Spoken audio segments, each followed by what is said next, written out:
Hello guys, welcome to my YouTube channel Kaushalya 004 vlogs में आपका स्वागत है। आई होप आप सब भी अच्छे होंगे और अपने काम में व्यस्त होंगे। तो आप आज की वीडियो स्टार्ट करते हैं। अब भी 2-3 दिन से मेरी वीडियो नहीं आ रही थी क्योंकि मेरा गला ख़राब हो गया था, इसलिए बोलने में प्रॉब्लम आ रही थी। वायरल चल रहा है ना, इसीलिए। तो फिर आज मैंने वीडियो डाल दी और फिर थोड़ी बहुत आवाज़ ख़राब भी हो रही थी, फिर भी मैंने वीडियो बना दी थी। और आज मैं सुबह सुबह उठ चुकी थी, चाय नाश्ता कर लिया था, फिर हमें जाना था कहीं, तो इसीलिए मैं फटाफट से सारा काम निपटा के खाना बनाने में पहले लग गई थी। तो खाने में बन रहा है आज राजस्थानी दाल बाटी। तो मैं कैसे बनाती हूँ राजस्थानी दाल बाटी वो आपको बताती हूँ। तो ये मैंने दाल चढ़ा दी बॉईल करने। कुकर में दाल बॉईल होएगी जितने मैं दाल छोंकने की तैयारी कर लूँगी। और फिर मेरे को सारा काम फटाफट से निपटाना था। दीदी वगैरह भी नहाने गई थी और संजू उधर से उस कमरे की सफाई कर रही थी जितने मैंने फटाफट से दाल छोंकने की तैयारी भी कर ली थी। और दाल बाटी में थोड़ा सा टाइम लगता है, तो इसीलिए हम लोग जल्दी जल्दी खाना बनाने लग गए थे। और इतने दिन से वीडियो इसलिए नहीं आ रहा था क्योंकि मुझे वायरल हो गया था और फिर मतलब तबीयत ठीक नहीं थी, इसलिए शूट करने का मन नहीं हो रहा था। फिर आज थोड़ी तबीयत ठीक थी तो मैंने सोचा कि वीडियो डालनी चाहिए। 2-3 दिन का गैप हो चुका था और इधर मैं दाल छोंक रही हूँ। और नाश्ता और चाय तो सुबह ही मैंने बना दी थी। संजू ने बर्तन धो दिए थे और वो उधर साफ़ सफाई कर रही थी, जितने साफ़ सफाई कर रही थी। फिर आज बहुत सारे कपड़े भी थे तो कपड़े भी धोने थे, इसीलिए तो खाना बन जाता है तो फिर खाने से फ्री हो जाते हैं। तो फिर मतलब दूसरे काम में मतलब इतना टाइम लगता है, तो फिर वो होने के बाद में इतनी थकान हो जाती, खाना बनाने की इच्छा नहीं होती। इसलिए मैंने आज काम को डिवाइड कर लिया और मैं खाना बना रही हूँ तो दूसरा काम संजू कर लेगी, ऐसे करके, क्योंकि कहीं जाना भी था तो फटाफट से फ्री होना था। और फिर ये देखो मैंने दाल छोंक दी है और मैंने आटा भी छान लिया था। दाल का मसाला बन रहा है। अब इसमें दाल दाल का मसाला बन रहा है, इसमें मैं दाल डाल दूँगी। और उधर मैं बाटी का जो आटा है उसमें भी सारा मसाला डालने के बाद में मैंने उसको भी गूँथ दिया था आटे को। और साथ साथ में मैं दाल को भी चलाती जा रही थी कि दाल कहीं जल नहीं जाए। और मसाला अच्छी तरह से भून जाने के बाद ही मैंने उसमें बॉईल करी हुई दाल डाल दी। और फिर खाना भी मतलब फटाफट से तैयार हो रहा था। और कभी कभी ऐसा होता है कि कहीं नहीं जाना होता है तो फिर आराम से खाना बनाते हैं नहा धोने के बाद में। और फिर मतलब टेंशन नहीं रहती कहीं जाने की। और कहीं जाना होता है तो खाना पहले बनाना पड़ता है क्योंकि वापस आने के बाद में नहीं बनता है, थक जाते हैं, इसीलिए। तो मैंने सोचा कि आज खाना जल्दी बना लेते हैं। तो फिर मैंने दाल तो बना दी थी और उधर मैंने आटा भी लगा दिया था। और बाटी का बोलने में अब आसान रहता है कि बाटी खानी है, लेकिन बाटी का जो आटा लगता है बहुत टाइट लगता है, उसमें हाथ दर्द करने लग जाते हैं। फिर भी मैंने इतना सारा आटा आराम से बना गूँथ लिया था और साथ साथ में दाल भी चेक कर रही थी। और फिर मैंने हमारे यहाँ पर बाटी इस वाले मतलब मेकर में बनती है, ये बाटी का मेकर होता है। और इसको गैस पे चढ़ा देते हैं, इसके ऊपर ये जो जाली आती है उस पर बाटी को रखते हैं और फिर इसकी जो स्ट्रीम नीचे से गर्म होता है तो फिर बाटी को ये आराम से सेकता है। अभी मैंने इसको गर्म करने के लिए गैस पे रख दिया।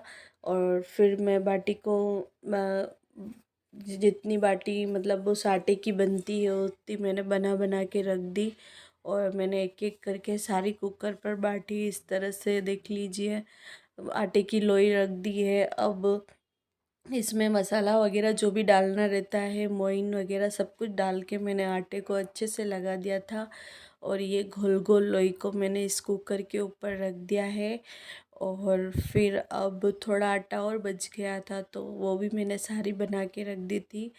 और फिर इनको बनाने में मतलब इतने हाथ दर्द करने लग जाते हैं। ये देखने में आसान है लेकिन आसानी से बनती नहीं, बहुत हाथ से जोड़ लगाना पड़ता है। ये देखिए मेरी बाटी और दाल दोनों बनकर तैयार हो गई और दीदी ने उसको घी लगा के चौपड़ भी दिया था। फिर हम लोग हो गए थे रेडी और रेडी होने के लिए हमें नहा के आ गई थी। उधर विशु थोड़ा नाश्ता कर रहा था पोहे का और फिर हमें जाना भी था, इसलिए फटाफट से मैं रेडी हो गई। फिर संजू के चोटी भी मैंने बना दी थी, उसके बाल बड़े तो उससे अभी मैनेज नहीं होती है, इसीलिए मैंने उसकी चोटी भी बना दी थी। और उधर दीदी भी रेडी हो रही थी और सारा काम हो ही चुका था। कहीं जाना होता है तो फटाफट से काम करना पड़ता है। इधर रसोई का काम भी हो चुका था और फिर मेरे को मतलब दाल बाटी के साथ चावल भी बनाए थे, तो मैंने सोचा थोड़ा बहुत नाश्ता कर लेते हैं, तो मैंने जाते जाते दाल चावल का थोड़ा नाश्ता कर लिया था। मैं सबसे पहले रेडी हो गई थी और उधर संजू और दीदी हो रही थी। जितने मैंने सोचा कि टाइम लगेगा और जितने मैंने थोड़ा नाश्ता कर लिया। अब ये देखिए हम सत्संग में गए थे, तो हम लोग सत्संग में आ चुके थे और इस तरह सत्संग को अच्छे से वहाँ का मतलब माहौल था। और इतने सारे देखो मतलब भगत लोग और श्रद्धालु आए हुए थे और उस साइड पे भगत लोग थे, इस साइड पे भगत मतिया बैठी हुई थी। और ये बच्चा कब से मेरे से मस्ती कर रहा था, इसको मैं फ़ोन से शूट कर रही थी तो इसको फ़ोन चाहिए था, इसलिए कार्टून देखने के लिए, तो मैंने इसको भी शूट में ले लिया कि ये इसकी मस्तियाँ करना मुझे अच्छा लग रहा था। ये मतलब इसको इसको मतलब मैं शूट कर रही थी तो फ़ोन में आना था, इसीलिए। तो कोई बात नहीं, बच्चे हैं बच्चे, ये तो समझते नहीं है ना। और वैसे ये क्यूट बच्चा था, बहुत प्यारा था। और फिर मैंने सत्संग सुनते सुनते हमें मतलब 2 ढाई घंटे हो गए थे। फिर हम लोग बाहर निकल गए थे, दीदी पहले निकल गई थी और फिर मेरे को स्कूटी जहाँ पर पार्किंग होती उधर से लानी थी, तो मैंने संजू को फ़ोन दे दिया था। और यहाँ भगत लोग जो भी अपना अपना जो भी व्हीकल लेके आए थे वो जा रहे थे। मैं स्कूटी ला गई थी और ये मेरी फ्रेंड है, तो ये नई स्कूटी लेकर आई थी, इसलिए मैं इसको बात बोल रही थी। और फिर उससे मैंने नमस्ते करके फिर हम लोग घर के लिए रवाना हो गए थे। और घर घर की तरफ आते हुए सत्संग का जो रास्ता था वहाँ से संजू ने पीछे से शूट किया, तो इस तरह से वहाँ का रास्ता था। तो यहाँ तक तो गार्डन था, इसलिए गार्डन की कच्ची रोड थी। फिर हम लोग पक्की रोड पर आ गए थे और वहाँ पर पहाड़ ऐसे दिख रहे थे, इतना ग्रीन ग्रीन अच्छा लग रहा था। और इसीलिए मैंने संजू को कहा यहाँ का शूट कर लेना। और मेरे को घड़ी चलानी आती है या नहीं आती है आप देख सकते हो। ट्रैफिक हो रहा था क्योंकि काफ़ी लोग आए हुए थे तो जाना था, तो इसीलिए फिर भी मेरे को मतलब आती है गाड़ी चलाना, तो मैंने आराम से अच्छे से निकाल दिया था। और सत्संग में जाने का जो ये रास्ता था वहाँ पर इतनी सारी अच्छी हरियाली थी, तो उसको शूट करना बनता है। हमारे यहाँ पे इतने सारे पेड़ वगैरह नहीं थे, वहाँ पर काफ़ी सारी हरियाली थी, इसीलिए मैंने रास्ते का शूट कर लिया था। और ये मैं स्कूटी चला रही हूँ, पीछे दीदी और संजू बैठे हुए हैं। और आप देख सकते हो मैं अच्छे से स्कूटी चला लेती हूँ। और मेरी मतलब सत्संग में चले भी गए थे और टाइम भी पूरा हो गया था, घर पे टाइम पे आ भी गए थे, फिर रेस्ट करने लग गए थे, इसलिए शूट नहीं कर पाई थी। और फिर यहाँ पर संजू ने फ़ोन बंद नहीं किया था, वो काफ़ी देर तक शूट कर रही थी रास्ते का। और फिर मेरे को भी मतलब एडिटिंग करने के टाइम पे अच्छा लगा, तो फिर मैंने इसको काटा नहीं था।